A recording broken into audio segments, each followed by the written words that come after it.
Yo, what's poppin'? What's poppin'? What's poppin'? Yo, I'm excited this morning, man. No lie. Yo, it's a pleasure to welcome everybody back to the Fax.Koolaid podcast show. You feel me? This is episode 28. You feel me? Again, I always say at the beginning of every single episode, you feel me? I appreciate everybody that's been showing support to the Faxtory. You feel me? We still in the beginning stages, you know, but you know how we do. We grind every day. You feel me? We don't let anything phase us, you know? Also, I'm very inclined to mention that, you know, for those that have been showing support to all my family amid the passing of my father is greatly appreciated. Literally, words cannot explain how grateful me and my family are for the support that everybody has been showing. You feel me? It means so much to us. Now, as I always say, you feel me? I'm a speaker and not a yapper. Let's get straight to it. But first, of course, gotta start the episode out in prayer. Just a quick one. I know some of y'all don't got all the time in the world, unfortunately, but bow your heads though. Father God, we thank you, Lord, for bringing us back once again to the Faxtory to enjoy a time of listening. No like I always speak, no cockiness intended. Lord, I pray that in this episode, Lord, that you will bless everything that we talk about, Lord, and let everybody take everything I say with a grain of salt, especially those that are sensitive. This we pray in the mighty name of Jesus this morning. Amen. Now, first and foremost, I want to make a very, very special shout out this episode. I want to make a special shout out to Duke. I want to make a special shout out to Castanet. I want to make a special shout out to AMP, you feel me? All the boys of AMP. Now, this is the reason why. Because as y'all know, Christmas is coming up. And ladies, really hear me out, yo. I know that there's nothing that y'all love more than a man whose self-care and hygiene is absolutely on point. And I know you're going to want to get your man something real. Incoming Tone by AMP. Shout out to all the boys of AMP showing love to the Faxtory. For Christmas, for your man, Tone is the way to go. I'm telling you, one of Gen Z's favorite journalists. I'm telling you, take my word for it. Still in the package again. Shout out to boys. Available online and at your nearest Target. I'm gonna keep saying that. And you know, just background. Tone launched in February of 2025. We're retailing in the month of July. And after crazy sales, once again, this is verifiable information. Now, the holiday edition. Let me actually open this. Actually, I wasn't gonna do this. Still fresh in the package. You can literally hear the rap. It's funny. I really wasn't gonna do this on this episode, but once again, shout out the guys. Shout out the fellas. I gotta make sure every cameraman.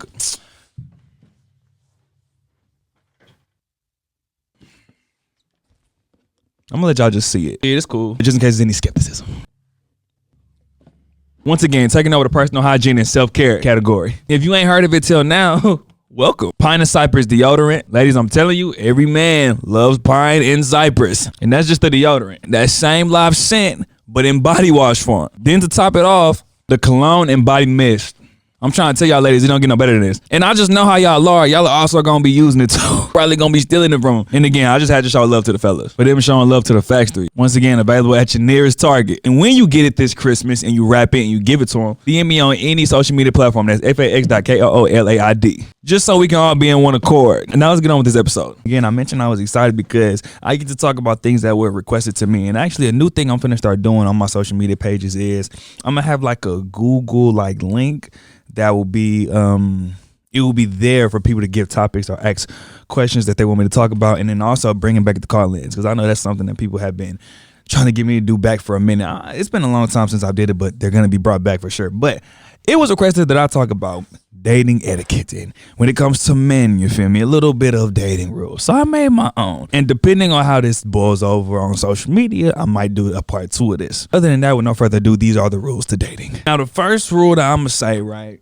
and this is for the fellas, and most of these are gonna be like for the fellas. I'm gonna say one thing toward the woman that I need them to know as like a disclaimer, but the first thing I'm gonna say is, fellas, if you don't got all your ish together, and again, I'm saying this as respectfully as possible, you shouldn't be taking no woman on a date. You shouldn't be seriously pursuing a woman if you don't got your ish together. Because let me tell you something, bro. It will be made very obvious to the girl that you don't got it together. And again, I'm not talking about the girls that are just going on dates just because they needed something to do, that really don't care. I'm talking about them women, like smart women. An intelligent woman, when you on a date, will know that you don't got it all together through the questions that she asks, through certain, you don't even gotta say it, and that's fine. Look, the Bible says that there's a time for everything, bro. There is a time where you should be grinding, making sure you got your stuff together. Then there's a time where you should be taking women on dates, you know what I'm saying, trying to pursue. And when I say have it together, I'm talking about obviously your finances, your living situation, your job, your mental health, anything that just that needs to be prioritized before you start adding another person to the picture. Because I promise you, she will peep that. She will notice. A smart woman, I'm gonna keep saying that, a smart woman,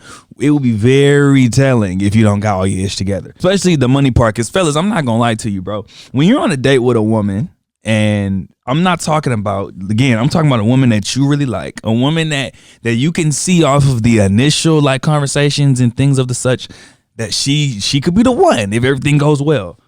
When you're on that date, you kind of have to pretend like money doesn't exist. Like, bro, if you're taking a woman out on a date, you kind of got to pretend like money doesn't exist, unfortunately. No, it might hurt your soul inside. When you take her to a nice dinner date and she sees a drink that's on the menu for $28 after you already done spent $100. Because, bro, like, let's just be honest. If you really like the girl, you don't want to be the dude at the table that's there like, nah, that's you don't think that's too expensive? You don't want to get this one instead? Because, bro, the fact of the matter is, bro, you're a man, bro. You knew that you was taking this woman out. You want her to like you as much as possible. You have to therefore anticipate spending a decent amount of money on said woman. Especially, again, I'm not talking about the women that just run game on dudes. I'm talking about a woman that has a good heart that's looking out for you, bro. Because most women nowadays will look out for your pockets. They won't order the most expensive thing on the menu. But it's like, okay, if she genuinely wants something on that date, you don't want to look like that guy that doesn't want to get it for her. Especially if it's early on in y'all's little relationship, early on in y'all's little stage where y'all are knowing each other. I seen a guy say you have to look like an impenetrable superhero, bro. Like, bro, you just gotta chalk that one and just eat it and charge it to the game, bro. See, but the thing about that though is that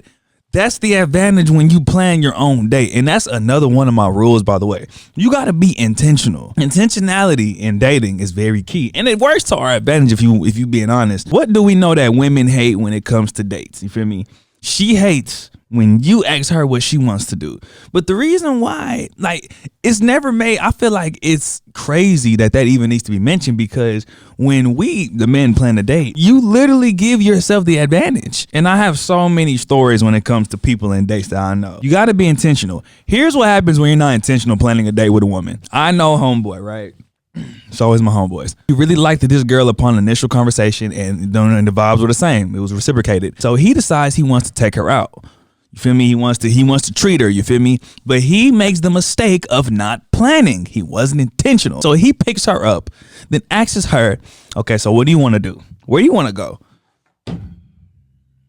Mistake number one. And watch the domino effect. Now, most girls will be out of it upon that question, because why didn't you plan anything? But again, she likes him. You feel me? So she decides to name a place that she's heard about. You feel me? She's not trying to be abusive of his pocket. She just genuinely heard of a place. So she tells him the place, gives him the address. The place is far. He doesn't want to complain because he doesn't want to look bad. So he busts that 40-50 minute drive to the place, gets there. The food is very pricey. She didn't know that it was expensive. He gets there, he sees the prices. He's like, But again, when you're on a date, you like the girl, you kind of got to act like money doesn't exist just for that night. So he went ahead, buys her the food, you feel me? They both eat. He don't even want to get himself a big ration because it's so expensive. And she literally keeps reiterating to him like, yo, like, if you don't want to eat here, like, I understand. But now it's like, okay, he's not going to make it seem like he don't got it. At the end of the day, that's what happens when you don't plan it. But look, let me finish the story. After they done ate the meal, you feel me? The waitress comes to the table and says, so we have this deal on our dessert. You could get a chocolate whatever for an additional $28. So the girl on the date says, oh, well, that sounds nice. And then she looks at him. In his mind, he's like, oh my gosh. He doesn't have a choice. Mind you, the waitress is a woman. You feel me? You got to present yourself in front of two women. Because again, first impression is very important. So he went ahead and tells her to get it. An additional $32, because remember the taxes, upon him driving far and him spending a crazy amount of money on food, all because he wasn't being intentional. That's why you got to plan the day yourself, fellas. Now, when it comes to also planning the day, let me also say this. Remember, the presentation is the best representation.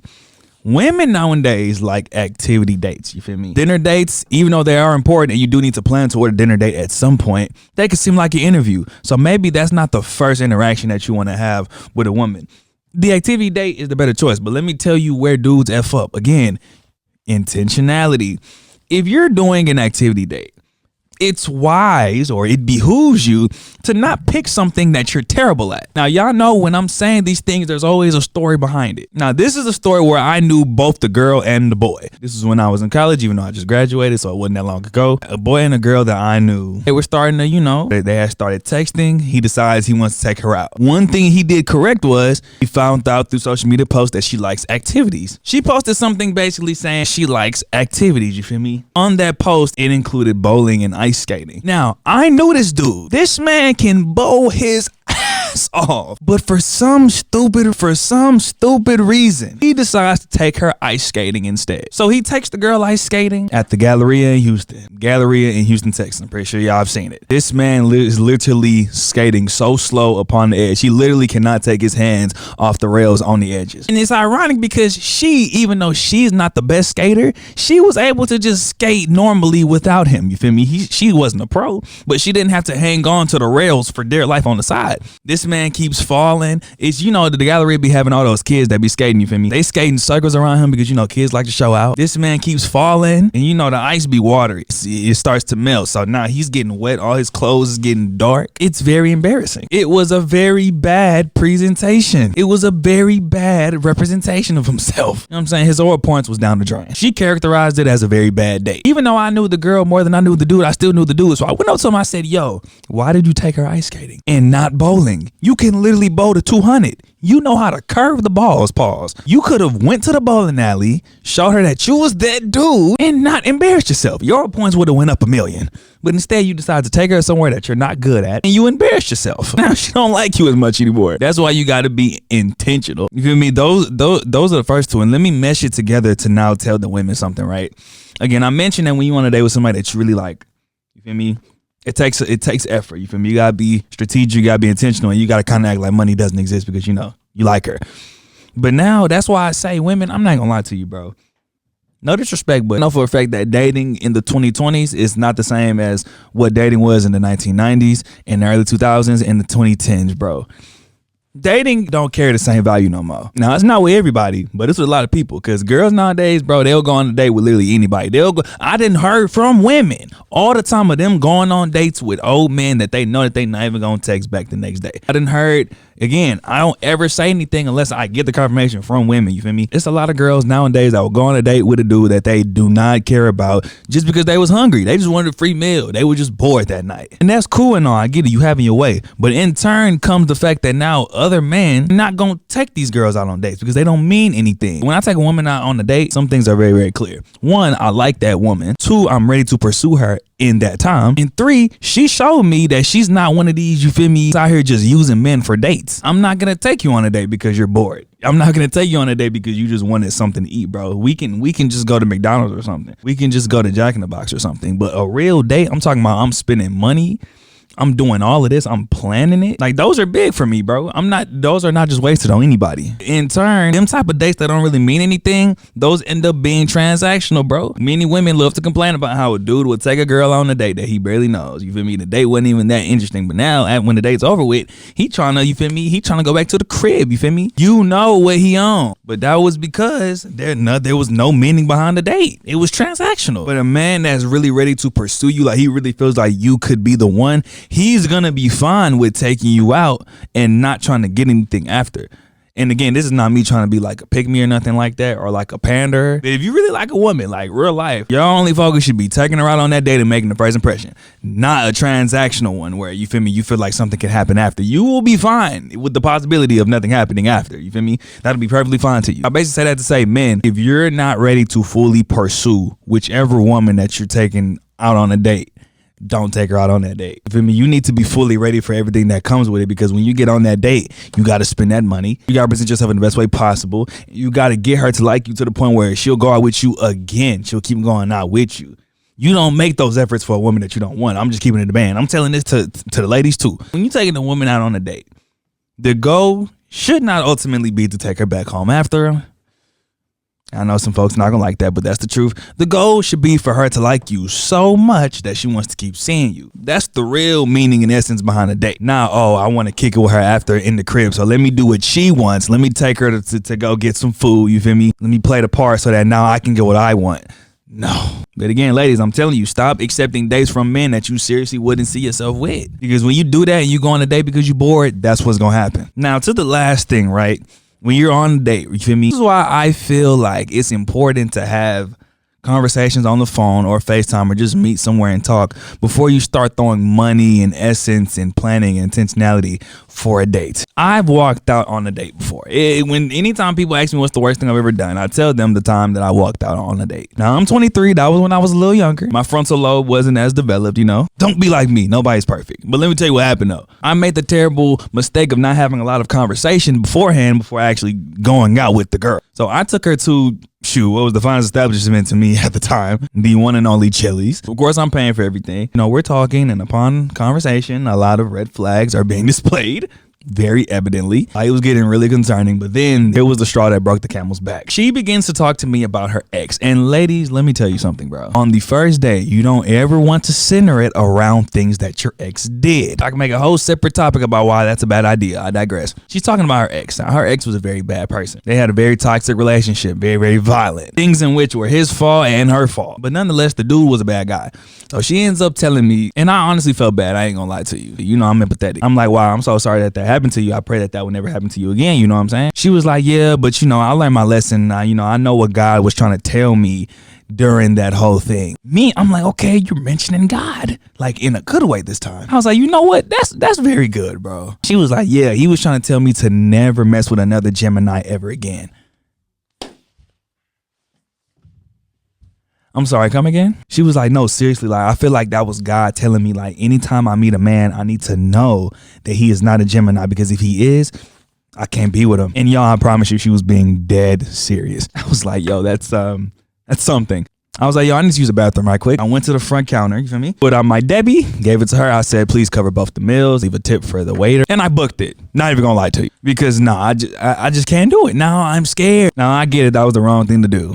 But again, I was just scared. Men, don't do that. You feel me? If a girl displays a lot of red flags, take her home, then ghost her. But those are my rules to dating. Now, if all these boils over on social media the way that I hope it does, then there might be a part 2, or even better, one for women. But now I want to get into the segment that everybody has been loving lately. What has the Factory pissed off this week? Now, I'm gonna make these very, very quick, obviously. I don't want to have these long ass episodes. First thing that has the Factory pissed off, or the first person that has the Factory pissed off this week, is Burna Boy, Oluwa Burna. Now, I'm not even gonna lie. Now, for those that don't know, Burna Boy is a Nigerian artist. You feel me? When it comes to Afro beats and Afro artists, you feel me?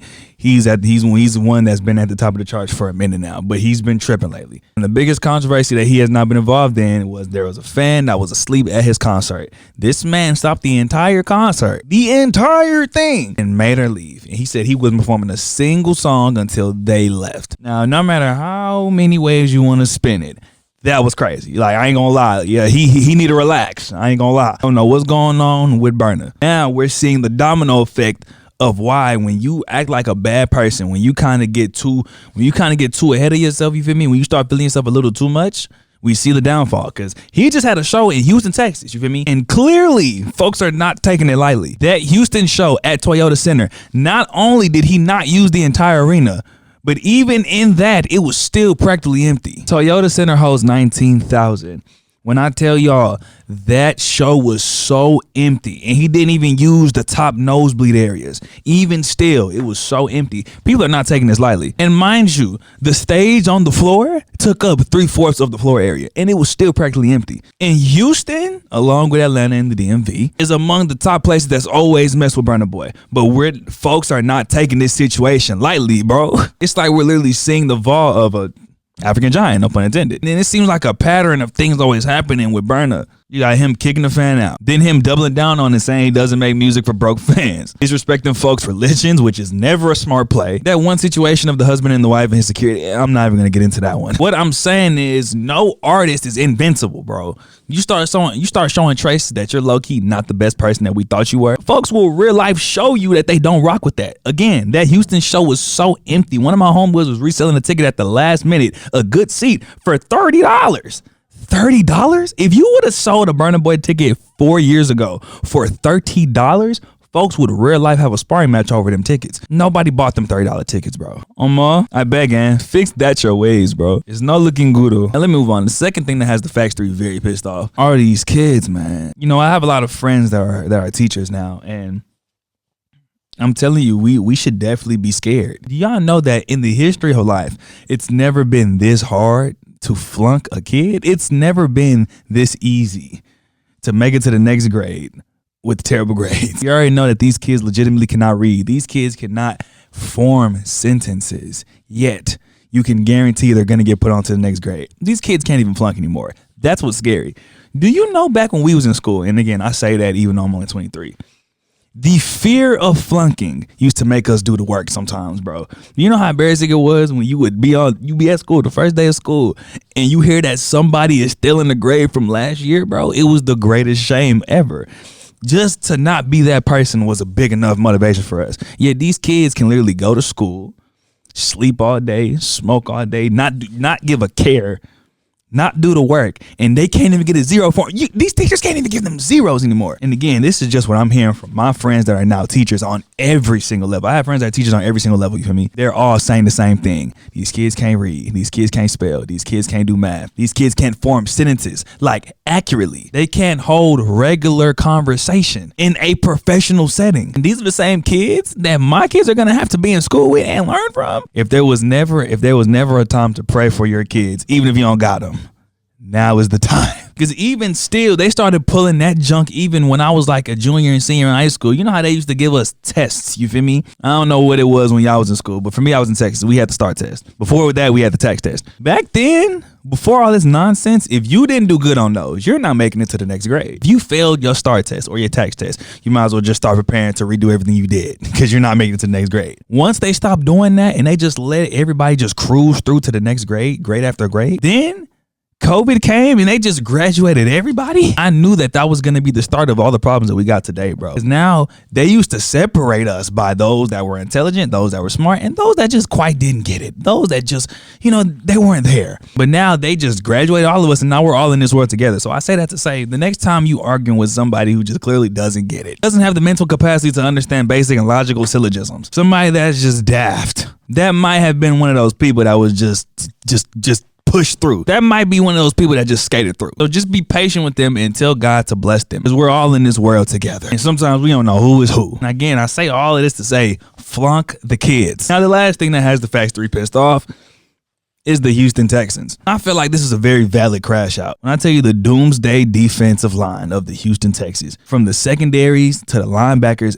everywhere, it's literally, I literally call them the Boomstonians. You see what we did to Josh Allen? We could do that to Josh Allen. We could do that to any quarterback in the National Football League, except for that one quarterback in the DMV. But other than that, though, it's why I'm so mad, because, bro, the Houston Texans ceiling, if that offense could just get it together, bro, we could be a threat to anybody during playoff season because we know the defense is going to show up. Will, DH, Derek, Kalen, and Jalen, like, it gets wicked. But we had Josh Allen running for his life. But it's like we just can't get over the threshold because the offense can't put up the points. I also want everybody to take a second to imagine if we had a good offense, one of the top offenses in the league with this defense, we would probably be undefeated. So let's just see what happens whenever my boy CJ comes back. We go to the same church. I'll be praying for him. I'll be praying for him daily because I know he can do his thing if he gets protected. But that's all that has the Faxtory pissed off this week. Now, before I end this episode, I want to give a special out to one talent in the NBA right now. TYRESE MAXEY of the Philadelphia 76ers. Now, Tyrese right now is playing out of his mind, and that's just to say the least. And there are so many people that are just like, bro, like this TYRESE MAXEY kid, like he's arrived. I'm glad he's getting his moment. And I'm watching this man, TYRESE MAXEY, drop 50 plus points with no reaction on my face. You want to know why? Because I'm from Texas. I'm from Houston. If you're from Dallas or Houston, just Texas in general, what TYRESE MAXEY is doing right now on a nightly basis, if you're surprised by what he's doing, you wasn't really around. TYRESE MAXEY in the year 2018 and 2019 ran Ballin's Life to the point where Ballin's Life had to seclude their southern channel to their own account. I know y'all remember Ballin's Life South. To the point where the dude that was behind the camera would be talking in the videos. Now, how many times did you see that happening before 2019? No Hoops channel had more static than Ballin's Life South in that time span. And it was because of TYRESE MAXEY, bro. The things that TYRESE MAXEY is doing now, all the pull-ups, all the deep shots, all the slashing, he's been doing that since the 9th grade, bro. And it's like, if you've been around, if you really know, I just feel like you just gotta know to know. There legit wasn't a single person in the city of Dallas or Houston or San Antonio or just in the South that didn't know that TYRESE Maxey was going to the league. TYRESE Maxey is one of the greatest athletes to ever come out of Dallas. You just had to be there, bro. Baggage Claim Boys, South Garland, that whole era of Texas basketball, 5A, 6A, back in the late 2010s. I've always said, bro, basketball in high school, 2014 to 2020. Before and after that, I don't know. TYRESE Maxey, though, is one of them reasons. And he's one of the dudes that made it out of that era, the Hype Town Hoops mixtape era, and is now doing that in the league. Really can't name too many cats right now who is over TYRESE Maxey when it comes to the prolific attitude, the cachet that he possessed back then, and is still doing the same thing now to that level. I can't name too many of them. And the scariest part, he's just beginning. It's gonna get crazy. It's legitimately gonna get crazy. But again, that's just my take. That's just what I know. Now, as far as these episodes go with the FAXTROY podcast show, because we are running up this episode, you feel me? I appreciate everybody that has been showing out. Once again, me losing my dad has been a whole lot of support on social media. But even among that, even amidst that, you feel me? We still popping episodes every single week because we got to grind, you feel me? Again, shout out AMP for showing the love, you feel me, with the tone. And again, stay tuned, bro, because you never know what will happen, you feel me? FAXTROY, I don't make the rules.